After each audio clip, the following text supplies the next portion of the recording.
ভাড়া দ্বিগুণ না তিন গুণ হয়ে গেছে, 300 টাকা দিয়ে আসলাম। সুপ্রিয় দর্শক মণ্ডলী, আজ আমি এখন এই মুহূর্তে দাঁড়িয়ে রয়েছি মানিকগঞ্জ জেলার শিবালয় লঞ্চঘাট এরিয়ায়। সামনে 12 তারিখে ভোট। এই ভোটকে কেন্দ্র করেই ঢাকা থেকে ছুটে চলে আসতেছে অনেকেই। আমি সরাসরি এখানকার যারা আসতেছে ঢাকা থেকে তাদের সাথে একটু কথা বলবো। আসসালামু আলাইকুম ভাই, ভালো আছেন? আলহামদুলিল্লাহ ভালো আছে। কোথা থেকে আসলেন? গাজীপুর থেকে। গাজীপুর থেকে। ভোটের উদ্দেশ্যে কি আসা হয়েছে বাসায়? জি ভোটার জি। তো এখানকার হচ্ছে ঢাকা থেকে এ পর্যন্ত আসছেন, ভাড়া কি দ্বিগুণ হয়েছে না স্বাভাবিক রয়েছে? দ্বিগুণ হয়েছে, দ্বিগুণ।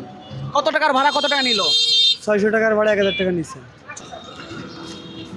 আসসালামু আলাইকুম ভাই, ভালো আছেন? ওয়ালাইকুম আসসালাম। যে ঢাকা থেকে আসলেন? না একটু দাঁড়ান, মানিকগঞ্জ থেকে। একটু দাঁড়ান।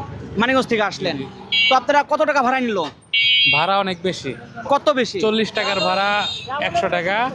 আর ঢাকার থেকে আমি আসছি, ঢাকার থেকে নিয়েছে 300 টাকা মানিকগঞ্জ। মানে ঢাকা থেকে মানিকগঞ্জ হ্যাঁ, 300 টাকা ভাড়া। আসলে আপনারা তো ঈদের বন্ধ পান নাই, না। বাট পেয়েছেন হচ্ছে ভোট দেওয়ার জন্য। জি। আসলে ভোট দিতে এসে যে এই যে ডাবল ভাড়া গুনতে হচ্ছে, সেই বিষয়ে আপনি মন্তব্যটা কি?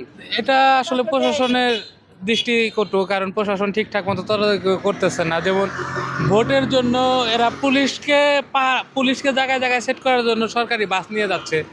বাসের ভোগান্তি আছে, জনগণ রাস্তায় ঠিকই, কিন্তু বাস নাই। কত ঘন্টা লাগছে? 4 ঘন্টা। এর আগে তো ভোট দিয়েছেন আপনি, হ্যাঁ ভোট দিয়েছি। তো গতবারের চেয়ে এবারের ভোটটা কি আসলে স্বাভাবিক রয়েছে মনে হচ্ছে আপনার আপাতত এ পর্যন্ত? এ পর্যন্ত তো স্বাভাবিকই মনে হচ্ছে, এখন পরে কি হবে সঠিক বলতে পারছি না। এখন আচ্ছা। নির্বাচনের পরেই। আলহামদুলিল্লাহ। কোথা থেকে আসলেন? ঢাকা থেকে আসলাম। ঢাকা থেকে। জি। তো ঢাকা থেকে এ পর্যন্ত আসেন কিসের জন্য আসলেন? ভোট দিতে যাচ্ছি। ভোট দিতে যাচ্ছেন। তো আমি ইতিমধ্যে জানছি যে ভাড়া দ্বিগুণ হয়ে যাচ্ছে। ভাড়া দ্বিগুণ না তিন গুণ হয়ে গেছে, 300 টাকা দিয়ে আসলাম।